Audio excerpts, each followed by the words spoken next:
अस्सलामुअलैकुम बुजुर्गों, भाइयों बहनों, कि अल्लाह ने मुझको ये हुक्म दिया है कि तुम अपनी कौम से कह दो कि फिर तुम ऐसी चीज़ों को अपना माबूद बनाते हो सवाए खुदावंद कदूस के, जो तुम्हारा कुछ भी भला बुरा न कर सके। मैं तो उस माबूद से बिल्कुल बेजार हूँ और तुमसे भी कि तुम लोग कुछ भी समझ नहीं रखते, क्योंकि जिन पत्थरों को तुमने अपना माबूद बना रखा है वो तो तुम्हारे खुद तराशा हैं। इस लिहाज से तुम खुद इनके खालक हो। फिर हज़रत इब्राहीम अलैहिस्सलाम ने कहा, ए कौम, अगर तुमको अक्ल है तो इस हस्ती की इबादत करो जिसने तुमको पैदा किया है, और ये पत्थरों की बुत परस्ती छोड़ दो। ये काम बिल्कुल फजूल और बाअस है और तुमको सारी उम्र इबादत करने के बावजूद कोई नफ़ा नहीं पहुँचेगा। जब इन काफिरों से कोई दलील न बन सकी और हर बात में वो नाकाम और लाजवाब रहे तो मजबूरन इनके सरदारों ने हज़रत इब्राहीम अलैहिस्सलाम को मारने की तजवीज़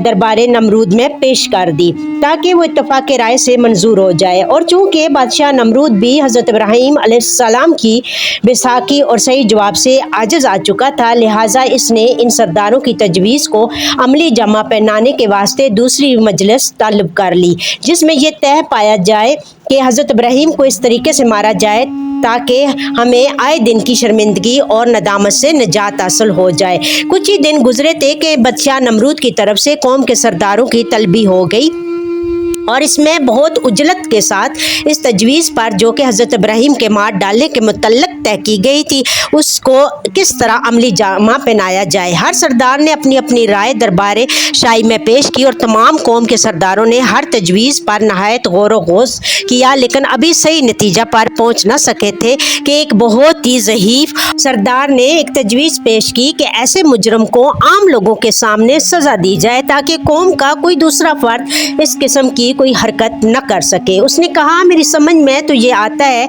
कि सारी कौम लकड़ियां इकट्ठी करे और बहुत बड़े मैदान में जमा की जाए और हर शख्स इस काम को अपना कौमी फर्ज समझे और थोड़ी थोड़ी मेहनत मशक्कत करके लकड़ियां जंगल से लाकर इस मैदान में रखे जहां इकट्ठी की जाएं, और जब काफ़ी तादाद में लकड़ियां आ जाएं तो लकड़ियों में आग लगा दी जाए। जब आग अपने शबाब पर हो और शदीद शोला मारती हो तो उस वक्त उस नौजवान को किसी बुलंद जगह से बाजरी या इसमें फेंक दिया जाए ताकि फिर ये ना निकल सके और तमाम कौम को इबरत हासिल हो। सारी कौम इस ज़ईफ शख्स की बात पर मुत्तफिक होगी और हज़रत इब्राहीम अलैहिस्सलाम के वास्ते उन्होंने यही अलाज सोचा। बेशक वक्त सारी कौम ने इस नौजवान को शोला मारती हुई आग में जलाओ और अपने अपने माबूदों की मदद करो। अगर तुम ये चाहते हो कि हम अपने माबूदों को बचाएं तो फिर सिर्फ यही एक तदबीर है कि चलो जंगल चले और वहाँ से हतल मकदूर लकड़ियाँ लाए ताकि लकड़ियाँ काफ़ी तादाद में जमा हो जाएं और जो तजवीज़ पास की गई है वो पाया तकमील तक पहुँचे। फिर वो आपस में कहने लगे, कहा उन्होंने कि बनाओ इसके वास्ते एक इमारत यानी चार दीवारी, उठाओ पुख्ता चारों तरफ से, फिर डालो इसको आग के ढेर में। पास बादशाह नमरूद ने इस चार दीवारी बनाने का फौरी हुक्म दे दिया और इसकी पायमाइश का अंदाज़ा भी इन बनाने वाले कारीगरों को दे दिया गया ताकि पायमाइश के मुताबिक बनाई जाए। और चार दीवारी की इमारत ऐसी बनाओ कि इसका अहाता 12 कोस का हो और ऊंचाई इसकी 100 गज की हो। बस एक दीवार इसी हुक्म के मुताबिक तैयार हुई। बाद नमरूद ने हुक्म दिया कि सारे मुल्कों में मनादी करा दी जाए कि मुल्क भर में जितने हमारे दोस्त हैं लकड़ियां काट कर यहाँ लाकर जमा करें। बादशाह नमरूद के इस हुक्म को पाते ही हर शख्स ने अपने हौसले के मुताबिक लकड़ियां लाकर इस दीवार के अंदर चारों तरफ जमा की। फिर जब इसमें आग लगा दी गई तो शोला इसका इस कदर ऊंचा हुआ कि वहाँ से 3 मील के फासले पर जो जानवर उड़ते तो इसकी तपश से जल बुनकर खाक हो जाते। इसमें सब काफिर मदरूद हुए कि इब्राहीम को क्यों कर इस आग में डाले। इतने में अबलीस लानत ने आकर काफिरों को हिकमत बताई और बोला कि एक ऊंची जगह तुम सब मिलकर बनाओ। उन्होंने कारीगरों को बुलाया और इन कारीगरों ने ऐसी ऊंची जगह तैयार की कि इसको उर्दू ज़ुबान में गोफन भी कहते हैं, और इससे पहले कभी किसी ने ये गोफन नहीं बनाई थी बल्कि किसी ने देखी भी ना थी। और ये चीज़ अबलीस लानत ने दोज़ख में देखी थी और ये ख़ास तरीका दोज़ख के वास्ते अल्लाह ताला ने रखा है, क्योंकि जब दोज़खी को दोज़ख में डाला जाएगा तो इस गोफन में रख कर डाला जाएगा। जब इब्राहीम अलैहिस्सलाम को इस गोफन में रख कर इस शोला मारती हुई आग में रख कर इस शोला मारती हुई आग में डाला गया और इस मलहून ने गोपन को दुरुस्त करके जब ठीक ठाक किया तो उसी वक्त बारे अल्लाह ही से आवाज़ आई, ऐ जब्राइल आसमान के सब दरवाजे खोल दो ताकि सब फरिश्ते खलील को देखें कि दुश्मन के हाथ में मैंने दे दिया है और मैं ये देखना चाहता हूँ कि दुश्मन खुदा हमारे खलील अल्लाह इस्लाम को किस तरह जलाते हैं। हज़रत जब्राइल ने अल्लाह ताला के हुक्म से आसमान के सब दरवाजे खोल दिए। तब तमाम मलाइक ये हाल देखकर सजदे में आ गए और कहने लगे, या इलाही, इस मैदान में एक ही मुअद्द है जो तेरी इबादत करता है और हर वक्त तेरा नाम ज़बान पर जारी रखता है। इसको दुश्मन के हाथ में तो डाला है और वो इसको आग में जलाते हैं। उस वक्त बारी ताला का हुक्म हुआ कि ऐ फरिश्तों, तुम अगर चाहते हो तो इसको अमान दो। इब्लीस ने गोपन को दुरुस्त करके 400 रस्सियाँ इसमें लगाईं।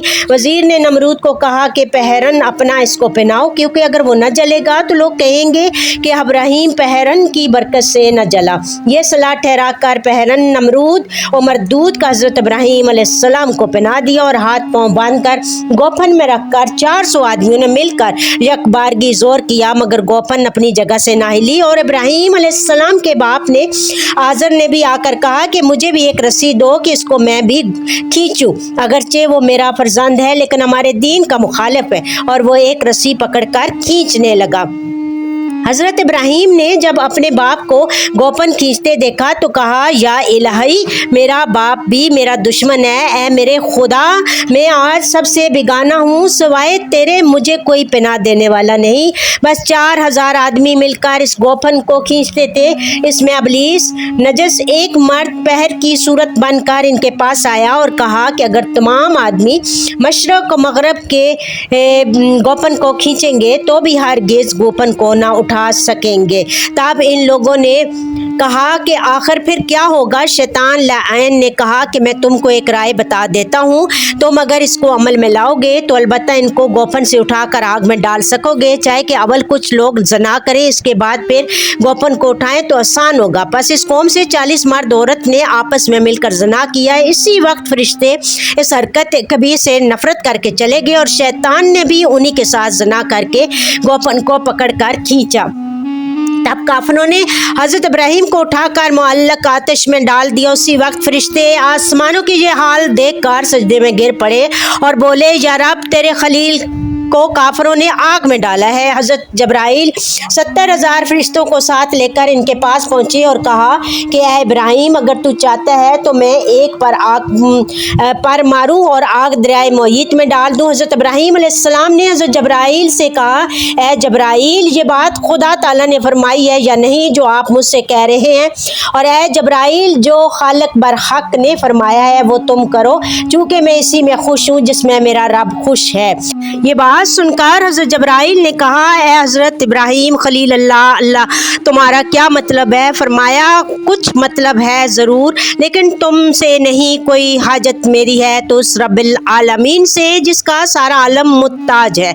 हज़रत इब्राहीम जब आग में जा गिरे, इरादा जामा नापाक नमरूद और मरदूद का जो हज़रत को पहनाया था इसी घड़ी जल गया और इस आग में जो ज़बरदस्त शोला जन थी हज़रत इब्राहीम को कुछ भी गज़न न पहुँचा सकी, क्योंकि आपके साथ रब्बुल इज़्ज़त का फजल व करम था, जिसकी वजह से आप आग जैसी चीज़ से भी महफूज रहे। और उसी वक्त शोले मारती हुई आग मसल गुलजार की हो गई। इस बाग में बुलबुलें भी हज़ारों की तादाद में उड़ती हुई हज़रत इब्राहीम को नजर आई और इन बुलबुलों ने भी इसी बाग आतिशीन में नशेमन बनाए। और इसी वक्त गैब से आवाज़ आई, हमने कहा, ए आग ठंडी हो जा, सलामती हो इब्राहीम पर। जिन लोगों ने उनका बुरा चाहा तो हमने उन्हें लोगों को नुकसान में डाला। फिर इसमें एक चश्मा पानी का भी जारी हुआ और हज़रत इब्राहीम अलैहिस्सलाम के वास्ते हज़रत जब्राइल अलैहिस्सलाम ने एक तख्त बहशत से भी ला दिया और एक हल्ला आला किस्म का बहशत से लाकर पहना दिया और इसी तख्त पर हज़रत इब्राहीम अलैहिस्सलाम को बैठा दिया। और जिस रस्सी से हाथ पाँव बांध कर काफिरों ने हज़रत इब्राहीम अलैहिस्सलाम को आग में डाल दिया किया था, वो रस्सी इस आग से जल गई और इस आग से हज़रत इब्राहीम अलैहिस्सलाम को एक सर मुँह बराबर भी अल्लाह ताला के फजल करम से आग का सदमा न पहुंचा। ये देखकर हज़रत जब्राईल अलैहिस्सलाम बड़े हैरान हुए और हज़रत की तरफ नज़र उठा कर देखा तो हज़रत इब्राहीम कहने लगे कि ए भाइयों, देखते हो? वो बोले कि मुझे तहज्जुब है कि मैं ऐसे वक्त पर, जो सख्त मुश्किल वक्त था, लोग उस वक्त सख्त परेशानी की वजह से नामालूम क्या कुछ करते हैं, लेकिन तुम बफज़ल खुदा साबित कदम रहे और अपने पाए इस्तकामत में भी ज़रा लर्जिश ना आने दी। और मुझे उस वक्त अल्लाह ताला की कुदरत पर तअज्जुब आया और आपका सब्र भी अजीब सब्र रहा। कैसे ए मकाम में आपने सिवाय खुदावंद करीम के किसी से कोई भी हाजत तलब नहीं की और ना कुछ मदद मांगी और ना ही इसके मतलब किसी से कुछ कहा। इसलिए ये मौज़ा और रहमत अल्लाह ताला ने तुम पर बख्शा और तुमसे पहले ऐसी अनायत किसी पर ना हुई थी। और कहते हैं कि जो दरख्त जले थे, इनकी शाखें तरोताज़ा होकर मेवे लाई और हज़रत के चारों तरफ नरगस और बनफशा के फूल रहे। और नमरूद लानत ने एक मीनार पर चढ़कर हज़रत इब्राहीम अलैहिस्सलाम को एक निगाह देखा। वो देखते ही बड़ा हैरान और परेशान हुआ और अपने दिल में कहने लगा कि इतनी कसीर तादाद में लकड़ियाँ जमा की गई और इतनी बुलंद शोला जन आग में डाला गया, लेकिन हज़रत इब्राहीम को कोई भी आग से गज़न न पहुँची। और आप गुल्ले रेहान के बीच में सायादार दरख्त के नीचे तख्त पर बैठे हुए हैं। ये देखकर इस मरदूद ने कहा, अफसोस, मेरी मेहनत बर्बाद हो गई। वो मलहून हज़रत इब्राहीम अलैहिस्सलाम को पत्थर फेंक फेंक कर मारने लगा और बाहुक्मे खुदा वो पत्थर जो नमरूद फेंक रहा था हवा पर मुअल्लक हो गए। इंशाअल्लाह नेक्स्ट पार्ट हम कल पढ़ेंगे। और अल्लाह ताला आप सबको अपने हिफ्ज़ ईमान में रखे। अल्लाह ताला हम सब पर आई आफ़त मुसीबतें बला आज़माइशें दूर करे। अल्लाह ताला तमाम बीमारों को शिफा दे। आमीन या रब्बिल आलमीन। आप मेरे चैनल को लाइक, शेयर, सब्सक्राइब करें। Thank you. जज़ाकल्लाह खैर कसीरा।